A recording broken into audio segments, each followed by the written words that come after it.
Welcome to State of the State, the monthly roundup of policy and research for the state of Michigan, brought to you by the Institute of Public Policy and Social Research at Michigan State University and our friends here at WKAR Studios. I'm Arnold Weinfeld, Associate Director for the Institute. Today, I'm joined by Institute Director Dr. Matt Grossman and MSU economist Dr. Charlie Bowder. Later on, we'll be joined by our guest and former Ipser Fellow, Simon Schuster, who now runs the Michigan Campaign Finance Network. But first, Matt and Charlie, plenty to talk about this week. Big announcement about General Motors investment in the state of Michigan. And on the heels of that, the governor's State of the State message, which was again brought to us virtually this year due to the pandemic. How would you describe the governor's speech? It's an election year. Seems like she had a lot of positive things to say about the state's direction, of course, and with some programs. Any thoughts on what she had to say? Well, the mood of the state is relatively sour when it comes to survey results, but it didn't sound that way from Governor Whitmer's speech. She did her best to note the positives. It was in the atmosphere of, I think, the third Democratic speech to cars rather than people. So it was hard to escape that background, but she did her best. She said the word bipartisan, I think, 3 or 4 times. She pointed out that the state has a surplus and more money to give away in the form of tax cuts and benefits. So those are good things to be able to do from an election year perspective.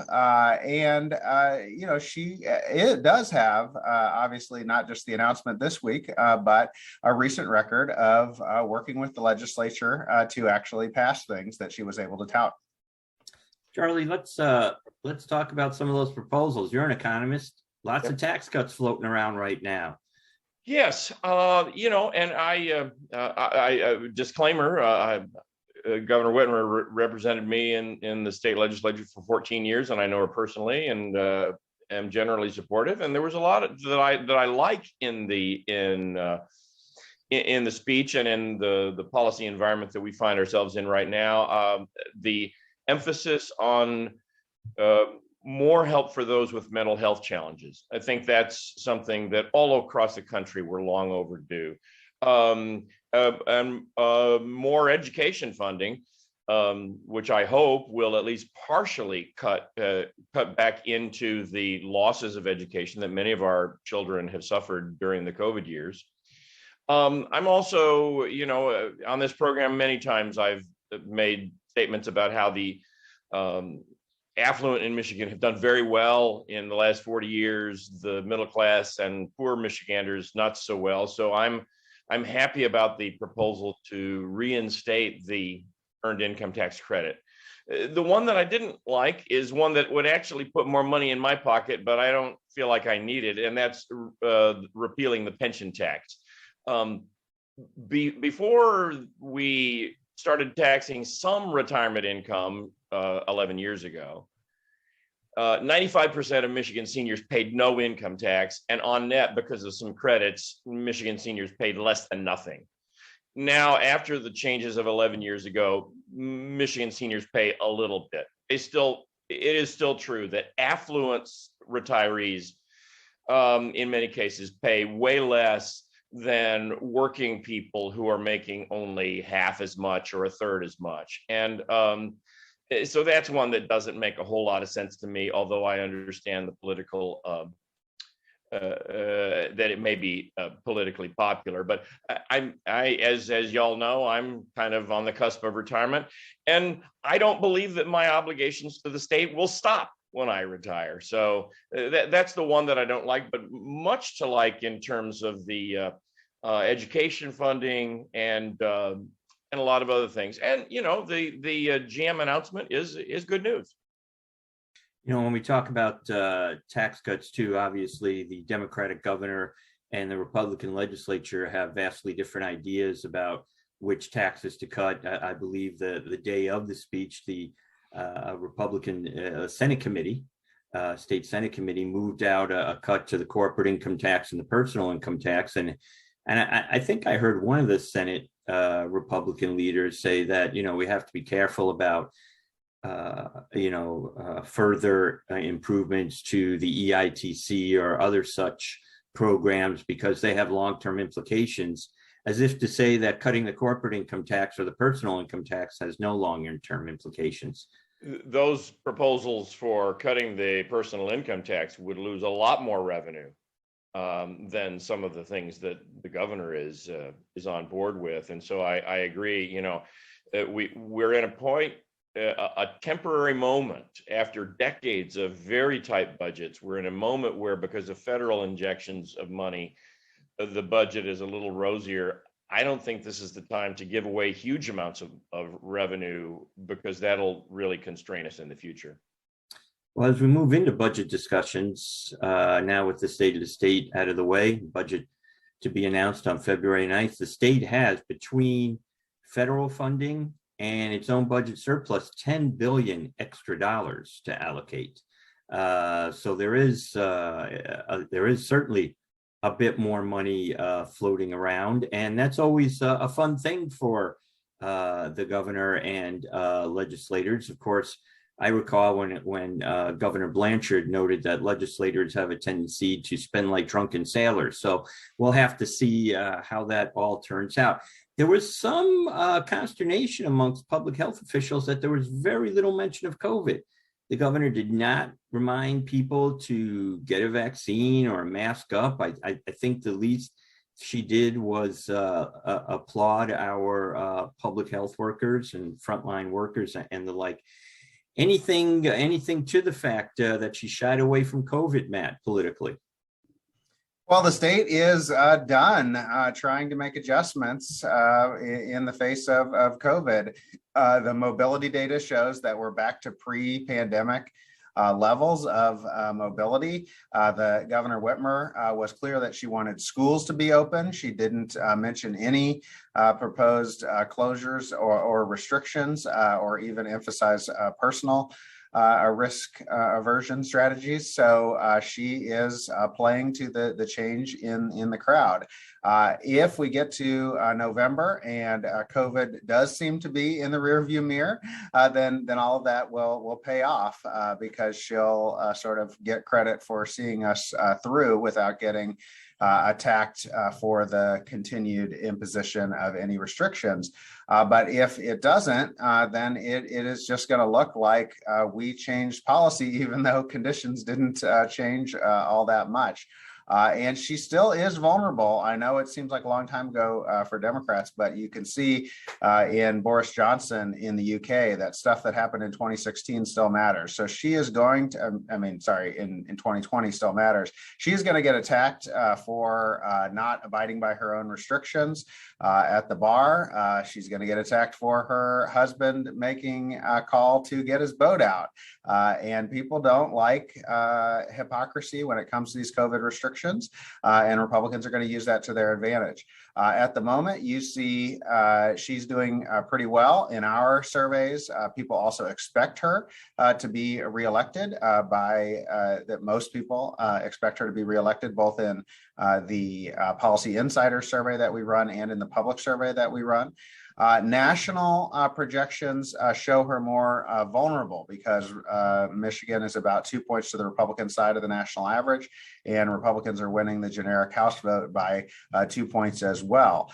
So she's going to have a substantial personal vote if things stay the same way. That is, people who might favor Republicans on a national level, but are okay with Governor Whitmer's strategy. And she knows that. And so she sought to make her moderation clear and her bipartisanship clear. We'll have to wait and see if it's enough once we get to election time. Most people, not just in Michigan, but everywhere, are tired of COVID, and many have just made the decision that they're going to move much more in the direction of going about their daily activities like they did before. For those of us who are vaccinated and boosted, that cause, like I think probably most of the people on this call, that carries some risk, but not an enormous risk. For those who are not vaccinated, There's a great deal of risk, and the last factoid that I saw was that the unvaccinated are 21 times as much as the vaccinated to die of COVID. So even though she didn't emphasize it very much, let me emphasize it right here. Please, if you haven't already been vaccinated, please do so. It might save your life, and it might save the life of your loved ones. So, Matt, politically, it sounds like the themes about this election might center on the governor being positive about the state's direction, the economy picking up steam, the GM announcement, of course, the legislature and the governor agreeing to a package of development incentives. And yet the Republicans might come on the backside and said, well, the economy isn't doing as well. And the governor's, mandates early on really hurt. And, it almost sounds like she's going to be talking positively and they're going to be talking negatively about where we're at. How do you think that's going to impact the public? Well, the other long-term trend, of course, is nationalization. The correlation between presidential vote and gubernatorial vote is above 0.9 now. It's on a very long-term trajectory upward. That's also true that State of the State addresses actually are sounding more like State of the Union addresses over time. They use some of the same language and they hit the same partisan points. So it's just hard to separate the governor election from the national race. And of course, the trends are that the president's party tends to lose seats in the midterm election. And so that means that Governor Whitmer ran her first election when the winds were moving towards the Democrats and will have to win her second when the winds are moving towards the Republicans. So we also have a long running trend where the incumbent does well in Michigan gubernatorial elections. So it's sort of the combination of those two trends. Does she get any credit for incumbency, or do we go with the national trends? The thing I would caution people, though, is to say right now, well, it doesn't look like any of the Republican candidates are catching fire. Maybe they don't have anybody to put up. That's the kind of thing that does change by November. Partisans tend to get behind their nominee. And so whether or not Republicans have settled on one now, by November, they are going to be behind whoever the nominee is. Well, let's talk for a minute about partisans getting behind their candidate. Governor Whitmer had a primary 4 years ago from the left, and there are many on the left that are not satisfied with her, some of her actions or inactions, whether it has to do with auto insurance reform or Line 5, for instance. Is she in trouble of having people sit on their hands come November, some of her supporters? Well, she's in trouble, but not for those reasons. People are, in the end, they get behind their party. Governor Whitmer may not look left enough for some people, but she's going to look a lot more left than the Republican candidate. So that generally is not an issue. And in fact, it's the reverse relationship. People are motivated to vote against an extremist on the other side. And so it's actually more likely that turnout would be stimulated by an extreme Republican candidate than that it would be hurt by Governor Whitmer's moderation. But she is in trouble overall because a whole lot fewer people vote in midterm elections, and turnout tends to go in the same direction that swing voters do. There's not a trade-off. And so in 2018, that means that as swing voters were swinging towards Democrats, turnout was also swinging towards Democrats. People were motivated to turn out against Donald Trump and the National Republicans. Governor Whitmer benefited from that. This time, if people are motivated to vote against Biden and the Democrats nationally, Governor Whitmer will be hurt by that. We might like to believe that everybody is out there making decisions on the basis of things like Line 5 and the auto insurance, but that's an extremely small proportion of the population, and those people are generally clear partisan Democrats or Republicans, so they're not really the swing voters. The swing voters are people who are paying very little attention to what's happening at the state level and are usually following those national trends. Even though we saw the unusual phenomenon back in the 2010 election of Rick Snyder, who ran as a moderate and got the Republican vote, Republican primary victory, even though he probably only got about a quarter of the Republican voters. He ended up with 40% of the total vote in that primary, and a lot of that was crossover Democrats and independents voting for him, or rather voting against the panoply of much more conservative candidates. I think it's unlikely that we'll get somebody who's pretty moderate as the Republican nominee. We'll see. I do think it matters some, because after all, if it's a close election, which it may well be, any one thing could make a difference. All of the things that Matt just mentioned, each one of those could be very important if it turns out to be a close election, as it may well be. And I guess the last thing I'll say is the election is more than 9 months away, and so many things can happen between now and then. Right. I was just going to say, 2022 has just begun. It is an election year. This will be, of course, an evolving situation, and something that I'm sure we'll be discussing more frequently as we move forward. But let's stick to politics now. Aside from the State of the State speech and the GM announcement, there was something of a blockbuster announcement about 10 days ago involving the former Speaker, Lee Chatfield. And with that, I'd like to bring our guest onto the program, Simon Schuster. As I noted, Simon is a former Institute Fellow and MSU graduate, and has been involved in Michigan politics as a writer for MERS, the Michigan Information Reporting Service. He's now executive director of the Michigan Campaign Finance Network. And one of the stories with former Speaker Chatfield that MCFN, Simon, and others have once again brought to light are issues with Michigan's campaign finance system, particularly the formation of so-called 501c4 organizations by elected officials to fund various activities outside of holding office. Simon, welcome to the program. Why don't you take a few minutes to discuss the work of MCFN and some of your concerns with these types of organizations and other aspects of Michigan's campaign finance system? Sure. Thanks for having me on, Arnold. So the Michigan Campaign Finance Network is a 501c3 organization. We are a nonpartisan nonprofit that sort of works to cast the brightest light possible on the influence of money in Michigan politics. We do this through investigative reporting and then educational outreach. And we had sort of long been following the impact of Lee Chatfield and his sort of largesse in Michigan politics, because as a Michigan House Speaker, he was really known as a prodigious fundraiser. He raised far and away the most money from a leadership PAC of any organization. It's important to note that these things often translate to influence within a caucus.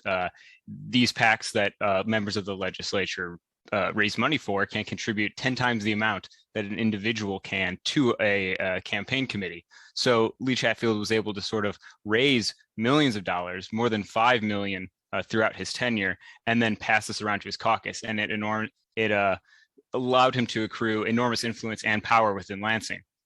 Now, that said, throughout his tenure, he also sort of cast himself with a reputation as someone who is the son of a pastor, comes from humble roots in Northern Michigan, and really stayed true to those values throughout his tenure in office. But in the wake of these sexual assault allegations, we, through our reporting, have started to realize that a new picture of the speaker is emerging. For my reporting personally, sort of the breadcrumbs here began at the end of his tenure in public office, where I realized that two of his senior-most staffers, Ann and Rob Menard, had been running a political consulting firm while in office. These were two staffers who, in the case of Rob Menard, he raised more money than the governor, and then also took in an enormous amount of money through this consulting firm while he was also collecting a legislative salary to the tune of more than $1 million. And so these sexual assault allegations against the speaker have sort of reopened this scrutiny into his activities while in office. And we're starting to see that Lee Chatfield was someone who traveled prolifically, sort of enjoyed a luxury, extravagant tastes. And we're really starting to see a picture of him where legislators and legislative staff are starting to come forward and say this person that was projecting this image while in office was very different. And it was sort of a conflagration of Michigan's lack of transparency laws that allowed him to perpetuate this sort of double life while he was serving the public. What about the general use of 501c4s? I mean, they have become prolific instruments in the political world, have they not? Right. So it's important to note that campaigns and these leadership PACs cannot directly accept corporate contributions. They also have to report all of their contributions and expenditures in a timely manner. And that's exactly what the advantage is with these 501c4 accounts. You can directly accept unlimited corporate contributions. And often there's an enormous lag in reporting how much money you took in a given year, and you don't have to report at all who the specific donors were. So that's a huge advantage for legislators, because then they have an enormous amount of discretion with how they use this money as well. They can use it to pay for travel to and from the office. And they're sometimes referred to as administrative accounts because office holders often use them for quote unquote administrative expenses. But as we're seeing from this account for the former speaker in particular, there was an exorbitant amount of spending, nearly $500,000 in 2020 alone, on the categories of travel, food, and entertainment. And so part of the difficulty here is that because of the lack of reporting requirements for legislators, there's not a lot of specificity around how that money was used. And you note transparency as an issue here in Michigan. I believe, and correct me if I'm wrong, that Michigan has ranked in the bottom 10 consistently of states that afford transparency in the area of campaign finance. Your organization and others have consistently offered proposals to shine some light on this. Where do we stand in this area right now? Right. While MCFN doesn't advocate for specific policies, this is something that we have time and time again come back to, because it's a huge limitation in terms of what we can know about who is supporting our elected officials, where they are receiving money, and how it's being spent. Michigan does rank 47th out of 50 states in a 2020 assessment of states with anti-corruption measures for public officials. This is the SWAMP index from the Coalition for Integrity. And there's sort of a multiple tiers that make what we know about Lee Chatfield and other public officials spending in office really, really difficult to know. Elected officials and staff in the legislature don't have any financial disclosure requirements when entering office. So that means that there's no reporting of sources of outside income or the reporting of their beneficial interests in LLCs. There are no policing of conflicts of interest within statute, so legislators can endorse and vote on bills where they would financially benefit without having to report that. There are House and Senate rules that sort of mandate these requirements, but there's not any legally binding strictures. The legislature and executive branches are also exempt from freedom of information laws. So even if we wanted to go in and sort of after the fact see what some of these issues might be, we don't know. We're unable to do so. They can just they're completely exempt from these laws. And also lobbying disclosures are easily circumvented. Lee Chatfield in this instance was known as a prolific traveler, but we don't have a full picture of what that travel was, where it was going, and who was paying for this travel, because Michigan, unlike Congress, for example, doesn't require any disclosure of gift travel, any travel paid by a third party. So Michigan has a murkier swamp than DC. That's interesting. Matt? Simon, can you fit this into the broader trends for us? We've heard that there's more money than ever being spent on politics. We've heard maybe more of it's coming from out of state. Maybe there's a lot of small individual donors, a lot of online donors, but this seems to be back to the same corporate big donors in the state. So kind of fit that in with the broader trends. Right. I think that's something that you touched on in the prior segment, Matt, is something that I come across time and time again, which is sort of a nationalization of not only political trends and people's political interests, but also the money that's sort of fueling our political system. I would say that our largest races in 2020 saw an enormous influx of national money. 2020 was the most expensive election in Michigan's history by a long shot. The prior one was in 2018, where there was a total of $324 million. But in 2020, we saw $533 million spent, according to our analysis. And a large part of this is due to the presidential and U.S. Senate races. Those combined neared almost $400 million.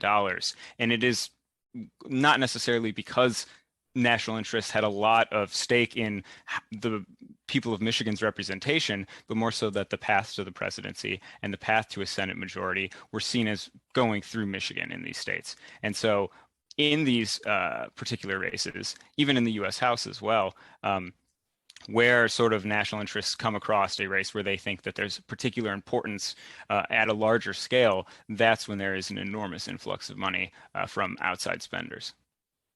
Well, as a former legislative staff myself, as I like to say from the previous century, I remember when there were instruments called office holder expense funds, which were actually highly regulated, and you had to report. There was a limit to how much that could be raised and spent. And even at that time, Michigan did not have a great record on transparency. And it seems that we've actually taken a few steps backwards here to hear that our swamp is supposedly a bit murkier than even the congressional one that so highly acclaimed to be a swamp. Charlie?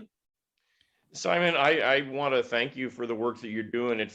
I'm sure that for you, it must feel like something of an uphill battle because we have such a long history. I don't believe you use the word corruption, but this does seem to me like a system that invites corruption.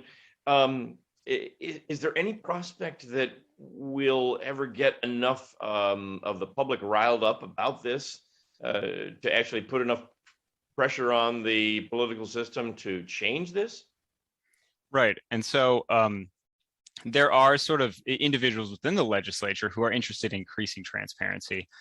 But really, I think you have to provide strong incentives for legislators. And I think that it's when news comes forward that is unsavory and in a very poor light that makes it more difficult for legislators to simply ignore these ongoing issues. I think a part of the difficulty there in that, though, also is term limits, because it takes a while to build up this sort of fundraising prowess and infrastructure. And by the time you really are sort of bringing in these enormous numbers, you're nearing the end of your 6 years in the House or 8 years in the Senate. And then you can simply ignore the negative publicity that you're receiving because you're already on your way out, or you're maybe moving into the private sector as a lobbyist, which of course you can do immediately in Michigan. There's no wait period instituted like there is in other states.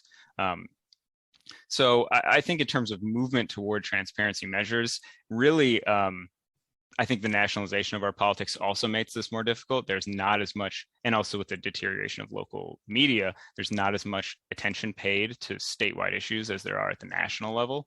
And so I think that there's a sort of a number of factors that make this more difficult. The House actually passed legislation this term that would subject the executive branch and the legislature to a form of public records law that is sort of self-contained within those branches, but it has sat now in the Senate untouched. The Senate Majority Leader recently referred to himself as a transparency hawk, but without movement on these bills, I think that there's little evidence that that is the case. And given that it is an election year, I doubt we'll see any movement on the bills this year, although I want to thank you, Simon, for being with us today, because certainly this is going to bear watching as we move forward here in 2022, given that the governor's office is up, all of our constitutional offices are up, the entire Senate, the entire state house. And so this is going to be an issue to continue to watch moving forward. And I thank you for being with us today and for your work. Matt, Charlie, any final thoughts before we close? Well, I'd like to actually give Simon a chance for a final thought, just now that we've seen you kind of go from the rough and tumble of Michigan politics back into being a graduate student and then back. Do you have any advice for those folks that are just entering the political realm about how they can make a difference? I would say that you can really benefit from some of the programs that IPSR provides, especially the sort of for new legislators, the program where you go over the state budget. The name is escaping me at the moment. It's the Legislative Leadership Program. Yes, and that is, I think, an enormously valuable experience for legislators. And I think that as with the churn of term limits, it's really, really valuable to have experienced staff. I think that one legislator's long view who sort of repeated this to me is that you shouldn't hire friends or family as legislative staff, because I think the people that have been there a long time, this is a 55 close to $60 billion budget. It may be higher now with federal stimulus, but I think that it's state government has enormous complexity, and the more of a long view you can receive on all of the different programs and departments, the better served you are as an elected official. Thank you, Simon. Charlie, any final thoughts? Well, I guess I want to close by being a cheerleader for Simon and those who are working to try to improve the degree of transparency in our government. There's a huge benefit to be reaped, I believe, if we were to increase transparency about these things. And if there's any downside, I can't see it. So thank you, Simon, and for all the work you do, and really appreciate it. And we're glad that the Institute for Public Policy and Social Research has been able to provide some resources for that. Well, thank you, Charlie. Thank you, Matt. And of course, thank you, Simon. That's all the time we have for this edition of State of the State.